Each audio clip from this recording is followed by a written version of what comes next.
Good morning.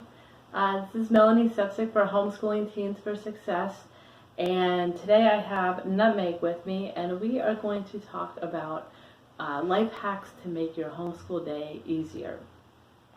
Now, my website, which is Homeschooling Teens for Success, talks mostly about teenagers. However, I'm going to try to aim this talk for all ages. But before I get started, if you could hit the like button if you enjoy this presentation, that would be awesome. Also, if you haven't subscribed, if you hit the subscribe button below and the bell icon so you're notified anytime I post new content, which is at least once a week, or at least that's the goal, barring any unforeseen emergencies. Hopefully not. So I would say, talking to homeschoolers of all ages, the number one thing you can do when your kids are young is get them to obedience. So when you tell them what to do, they do it. So we had a saying in our house, delayed obedience is disobedience. That one thing will help you all the way through, because you don't have to say things over and over and over again, and that's probably the hardest thing. And I think that's probably the thing that parents who have their kids home now are having to kind of sort through, because their kids aren't doing what they say when they need it. So if that could be the thing you work on when they're young, that will carry you so far throughout your homeschooling journey. Is having them obey, and then having them obey pleasantly. Immediately and pleasantly was our standards for obedience. So anyway, that's for younger people with younger kids to think through and work through.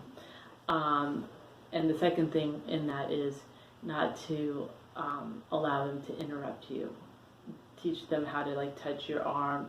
When they need you, they can come in, because then you're having to retrain your get back to where you were at, and sometimes that's harder to do, and you can't imagine if you add all those times up what it equals in the course of a day. So if you can teach them when they need something to just come and, or when you're talking to other adults, is when it's really handy, come and place their hand on your arm when they're little, and then when you have a second in your conversation that's more natural, you can turn to them and deal with whatever need that they may have at that point in time. And it just makes things so much easier. But now we're going to move along, fast forward a little bit, and go to middle schoolers and high schoolers. So the number one life hack I would have for middle schoolers and high schoolers is this: get them involved in the house responsibilities. It's huge, and it will not feel like a hack at first, and I'm just going to tell you that right now, because you have to teach them how to clean or how to cook or those kind of things. I tried to have my kids, and I did this because when I got out of college, I didn't know how to cook, I didn't know how to clean, I literally didn't know how to, and I was at a loss, and I did not realize that while I had a very easy teenagehood life in those years, it wasn't necessarily good. So I wanted my kids to learn how to cook and learn how to be in the kitchen, and I didn't want to shun them away from that. So they would cook with me when they were young, and it felt like a lot some days, I'm not going to lie to you, but now I have 4 kids that can make food for themselves, 2 that can definitely cook almost any dinner I need them to cook, 2 that will, but they're not as confident in it, I'll be honest with you. And this somewhat goes along gender lines in our house. I probably need to push the boys a little bit more. I have a husband who cooks, so I don't think there's anything wrong with boys cooking. They tend to do more of the lawn work, the girls tend to do more of the cooking. So that just is the way it worked out, just almost from an interest perspective. So there's that, but getting your kids involved in teaching them as early as the nice thing with younger kids, they really want to help and they're really into it. When they get older, not so much, but if they've already had the training, it's just a matter of them doing it. And mine haven't really balked at it at all.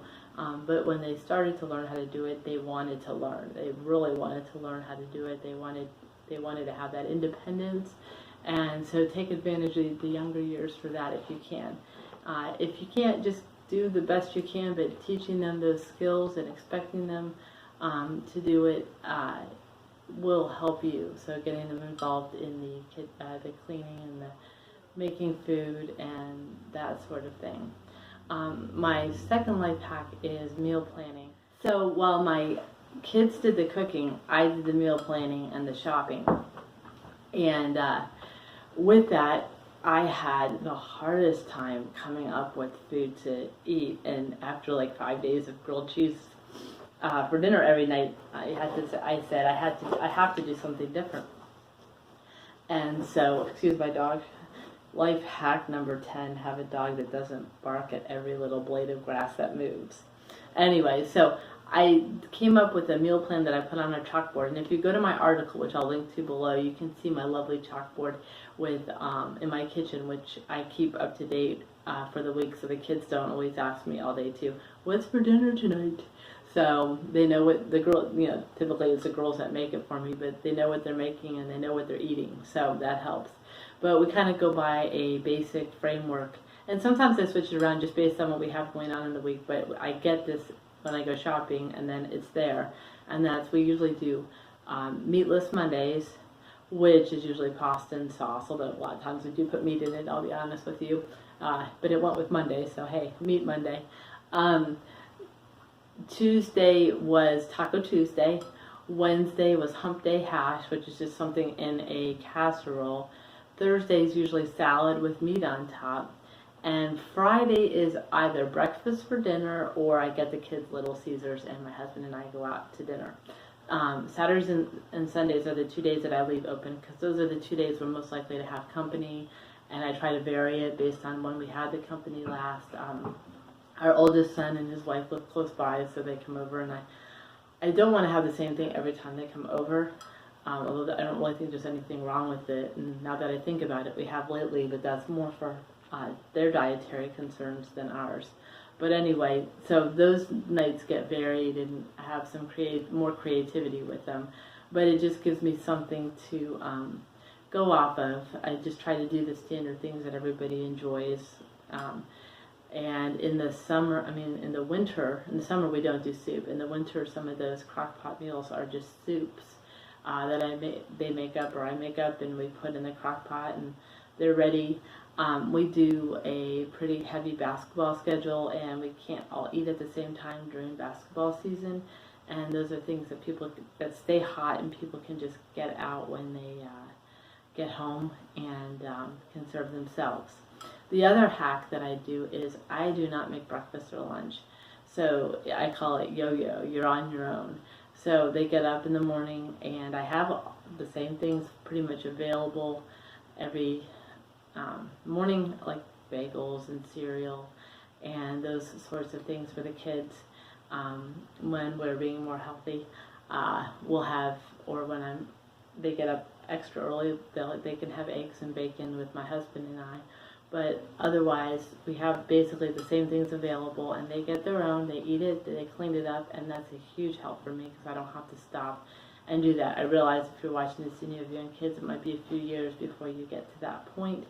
But even having things that when you get a chance, cut up a bunch of vegetables or whatever and put them out for lunch, and the kids can grab what they like and sit down and eat as they're headed toward their older elementary years, it's a big help. So anyway, there's my life hacks on the food front. The next would be the cleaning front. And again, great to bring your kids in on these.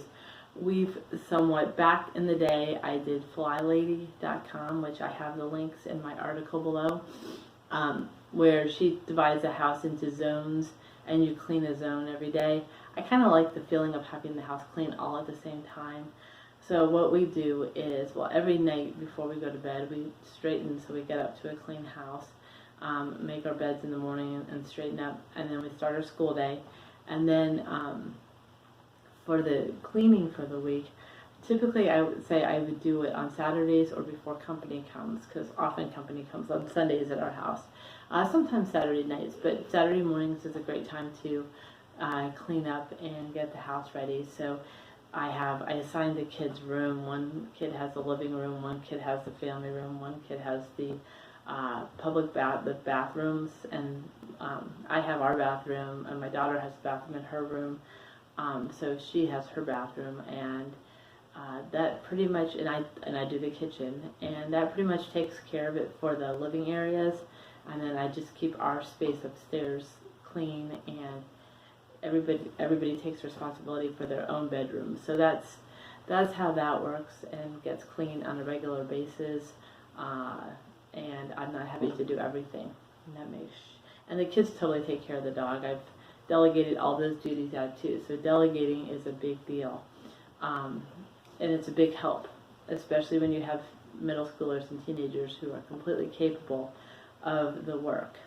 And then when I want to organize, sometimes what I do is, and I kind of ebb and flow in this depending on what's going on. We lead a pretty busy life, but I've had more time here recently thanks to COVID, and that is that I schedule 15 minutes a day. I put 15 minutes on my phone, and I just try to work for 15 minutes to organize something. So I kind of go down a list of what I have to organize, whether it be the refrigerator, the freezer, my closet, and I pick a thing and I set 15 minutes. You would be amazed at how much you can get done in 15 minutes.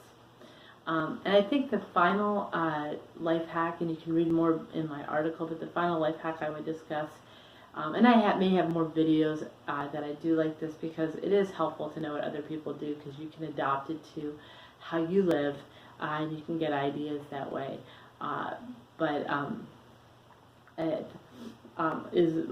would say the final thing is, like, if I multitask. So, sometimes when I'm reading a book with one of the kids, rarely do we like read it together. We get to a same point together, so I read and they read. If I have an Audible for it, I will turn an Audible on while I am cleaning or doing something upstairs that's not very that doesn't require a lot of my brain, is very rote.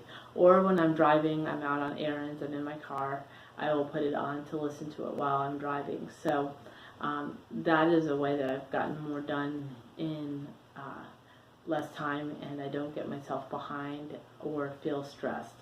And actually, I do have one more tip, and that is, and it's more, I've talked about it more in my article, but I do a pretty extensive, like, I set out goals for the year and I break them down into the months, and then I break them down into the weeks and then the day, and every day I follow a list of things that I want to accomplish for that day, and that has really helped me get more done and not waste as much time not knowing what I'm doing, or just getting caught up in Facebook or other things like that, reading the news.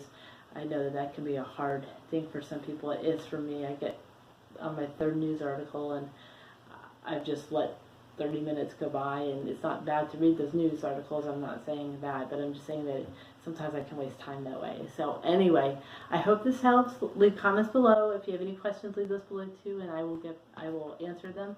And I hope you have a great day.